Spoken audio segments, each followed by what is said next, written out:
Today, we'll be discussing the HR Professional's Guide to Connecticut Paid Leave, what businesses need to know about the differences between FMLA and the Connecticut Paid Leave Act. On today's agenda, we're going to go over what is FMLA and CTPL, what are the qualifying reasons for leave, what do I need to know about CTPL and FMLA. We're going to go over some job-protected leave process scenarios so we can get an idea of how those work together, applying for FMLA and CTPL, and a few additional resources. So what is FMLA and what is CTPL? Public service announcement, CTPL is not FMLA. So what is FMLA? FMLA stands for Family and Medical Leave Act. There is a federal FMLA and a Connecticut FMLA, and both have been around since the 1990s. Both laws allow eligible employees to take job-protected time away from work for certain family and medical reasons. The Family Medical Leave Act is implemented by employers and regulated by the state and federal departments of labor. FMLA does not provide income replacement. Employers may choose to adopt policies to provide for income replacement during leave, continue to pay their employees their regular pay while they're out on parental leave, or require or permit their employees to use their accruals like sick or vacation or other PTO while they're out on leave, but they're not required to do any of these. And the Connecticut FMLA changed significantly on January 1st of 2022. So to recap, FMLA provides job-protected leave for certain qualifying family and health conditions. So what is CTPL? CTPL stands for Connecticut Paid Leave. The CT Paid Leave Act is a Connecticut law that creates a source of income replacement benefits for eligible employees who cannot work for the same reasons as FMLA. It does not provide job-protected leave. The CT Paid Leave Act is implemented by the Connecticut Paid Leave Authority, which is a quasi-public agency of the state of Connecticut. So to recap, CTPL provides income replacement during certain qualifying family and health leaves. So in order to have job protection and income replacement, an individual must apply for both FMLA and CT Paid Leave. So let's take a look at the center of the Venn diagram. It applies to most businesses with one or more workers in Connecticut. On the left, we have the FMLA for Connecticut. It provides job protection, does not provide income, and the eligibility is after 3 months of employment. If we take a look at the right, we have the CTPL. Does not provide job protection, provides income, and the eligibility is based on a minimum earning requirement and employment status. So let's talk about the qualifying reasons for leave and benefits. Well, there's medical leave, and this is for treatment of one's own serious health condition. This includes serving as an organ or bone marrow donor and pregnancy. There's bonding leave to bond with a newborn or newborns or a newly placed child, or for the time needed to process adoption or foster care placement. This applies to both parents, can be used anytime during the 12 months after the birth or placement, applies to birth, adoption, or foster care. There's also caregiver leave to provide physical or psychological care or comfort to a family member experiencing their own serious health condition. We also have military caregiver leave to care for a family member in the military who has experienced a serious injury or illness that occurred in the line of active duty in the armed forces. Qualifying exigency leave. This is to engage in certain activities arising from the fact that a spouse, child, or parent on active duty has been notified of an impending call or order to active duty in the armed services.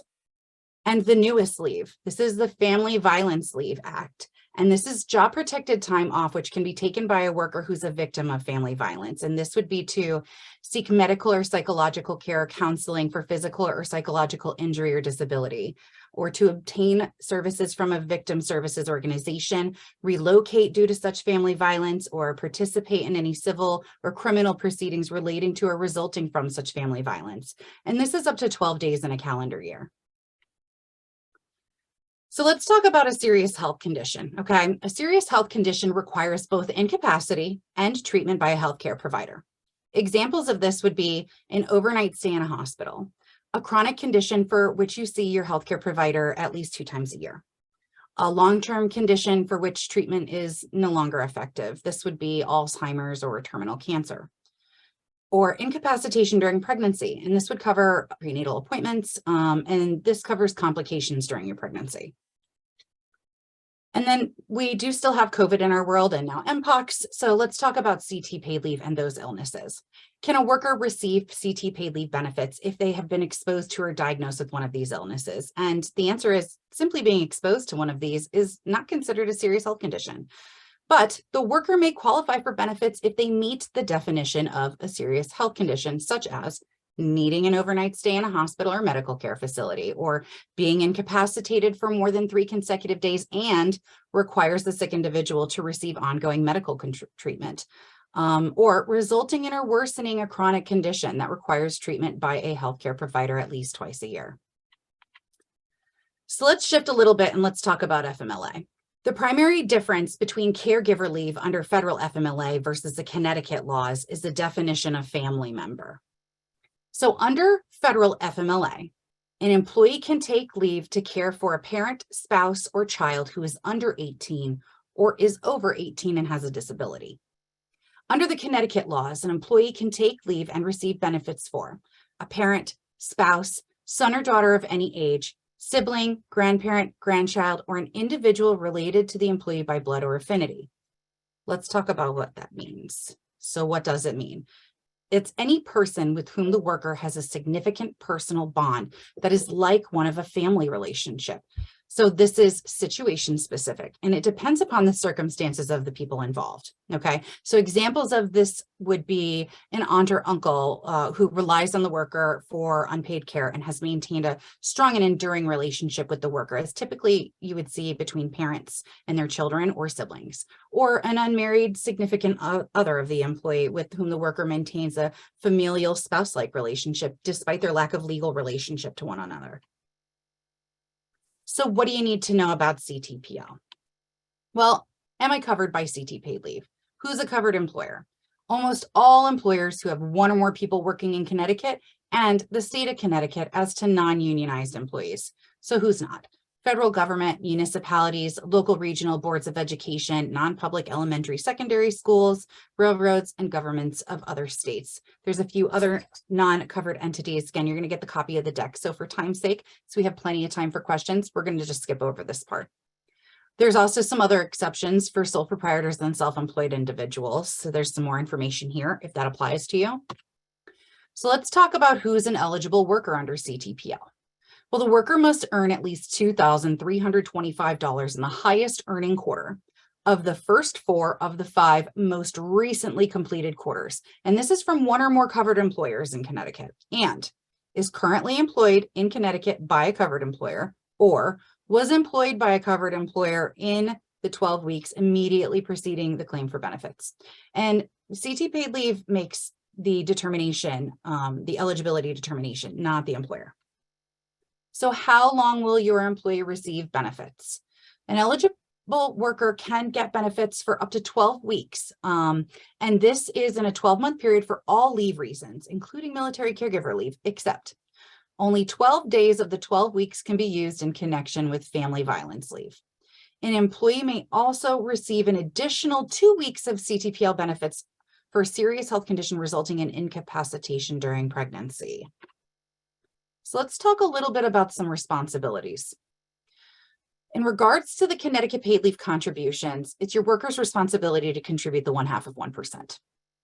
You as the employer need to create your account, which we're guessing if you're here, you probably have, and deduct the 1/2 of that 1% of your employee's wages and remit those wages to CTPL with required backup.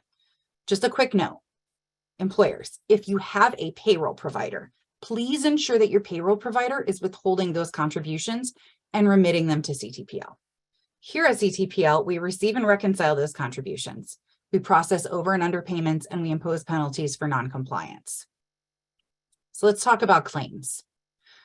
It's the worker's responsibility to submit their application and all of their documents with supporting documentation in a timely fashion, okay?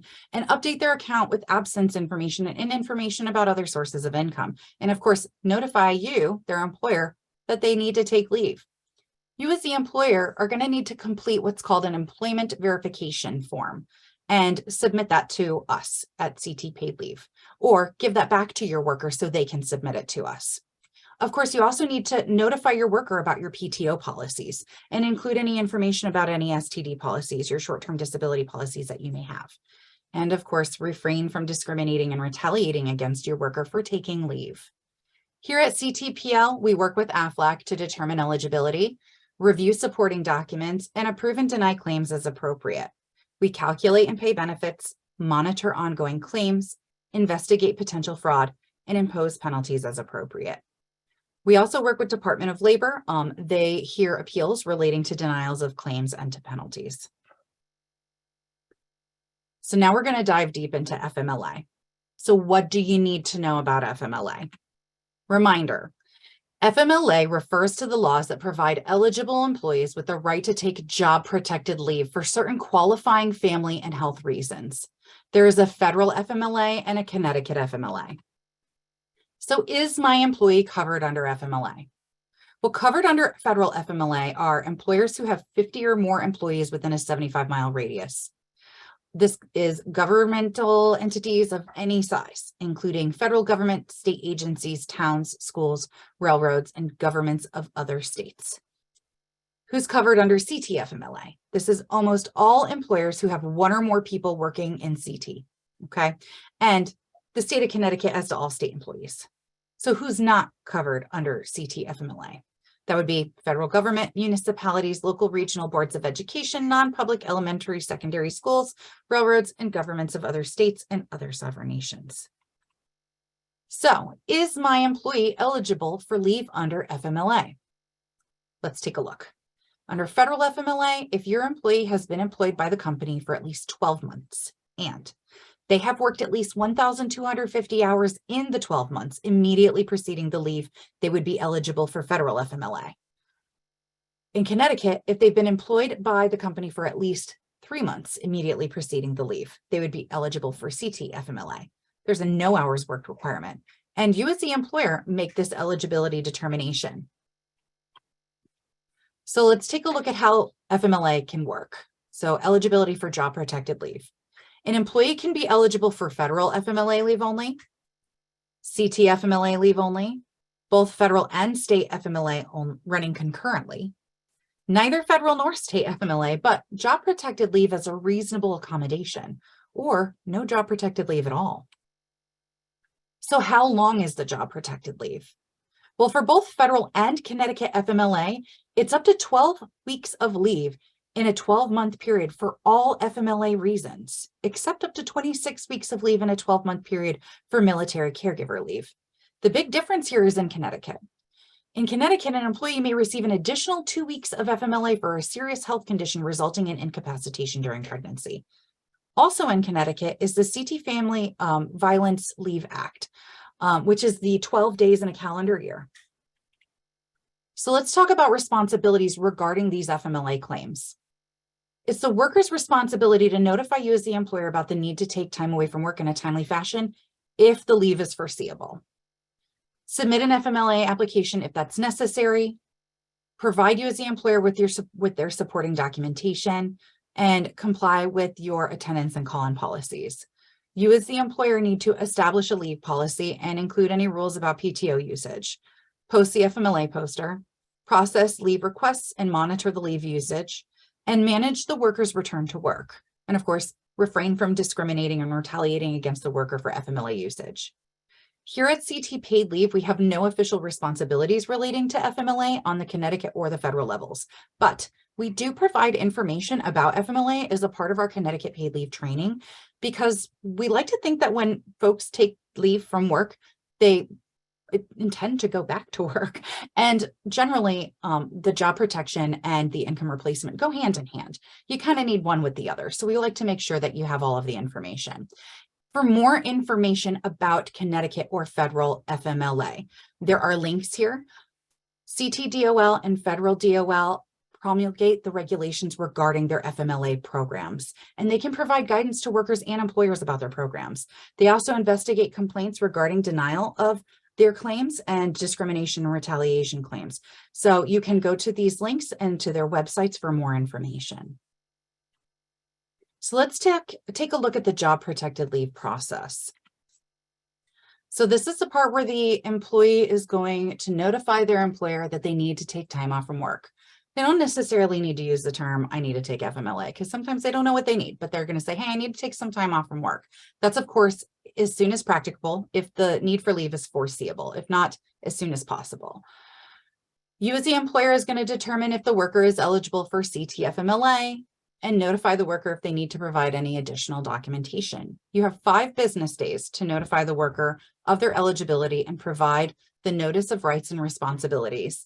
This is not the leave approval. The worker is going to provide the required documentation to you as the employer to provide to support their leave reason. The worker has 15 calendar days to give you those documents, but if they're having trouble getting them, they should tell you, and you should give them a reasonable extension of time.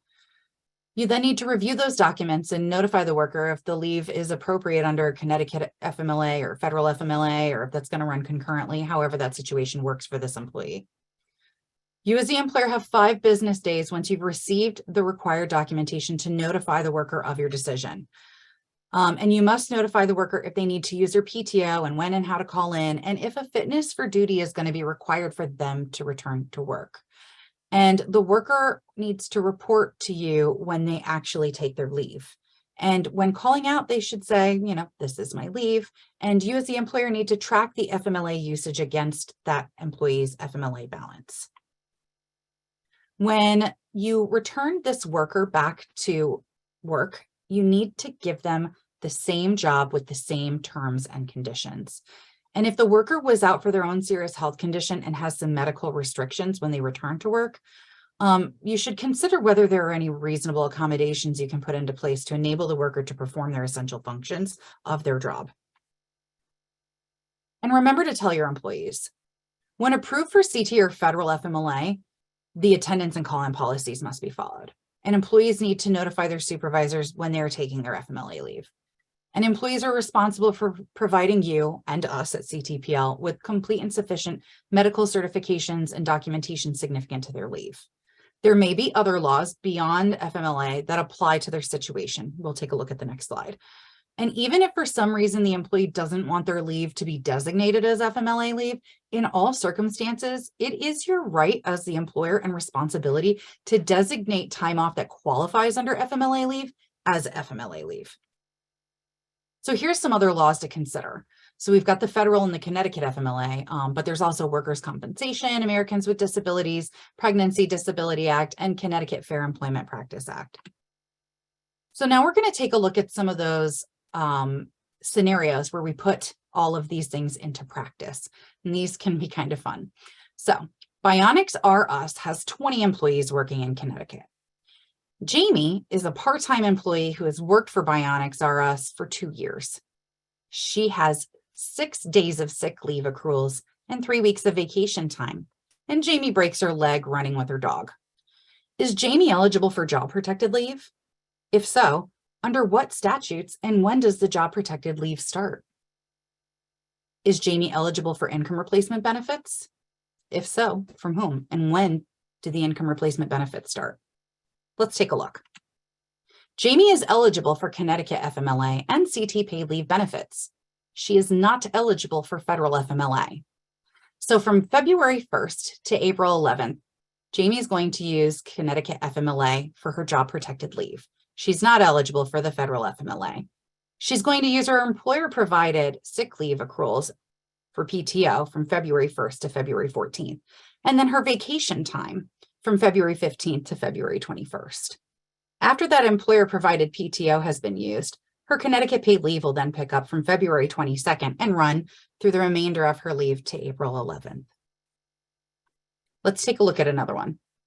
Acme Industries has 100 employees working in Connecticut. Wyatt Coyote is a full-time employee who has worked for Acme for 10 years.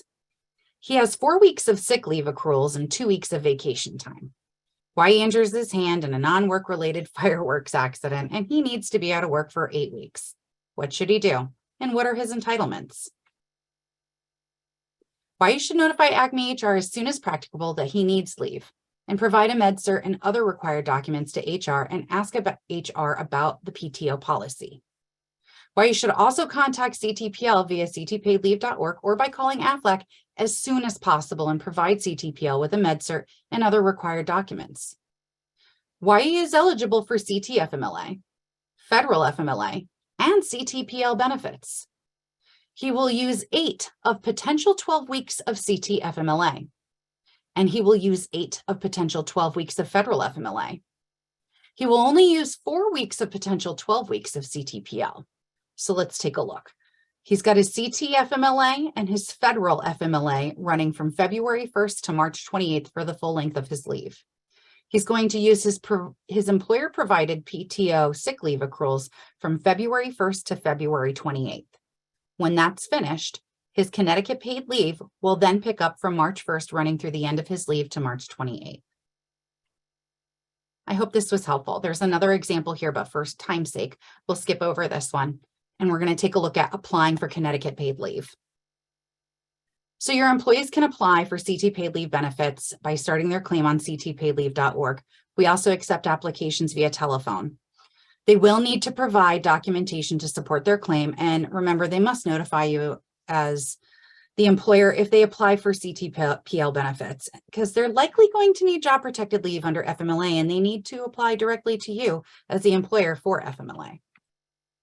This is just a quick look at the claims process from timeline, from case creation to final decision. So the employee starts their application, they submit their identity verification to AFLAC. You as the employer will return the employment verification form. And from the date that the employee submits all of their documentation, there is a 10 to 15 day window that all the forms are received that AFLAC takes to issue that decision. Here are some resources. We have an employee rights poster, an employee rack card, employer toolkit, an HR toolkit, a fact sheet, and the notice of employee rights. You can click on any of these. It'll take you to a downloadable PDF, and you can save these and use these however works for you and your organization. For questions, you can visit us at ctpaidleave.org. If your employees have questions about their already filed claim, they can log into their account through the CT Paid Leave portal or call AFLAC. We do not have an employer portal at this time, but we're working on one. And again, for questions regarding the CT or federal FMLAs, you can visit their website and reach out to them directly for more information. Thank you so much.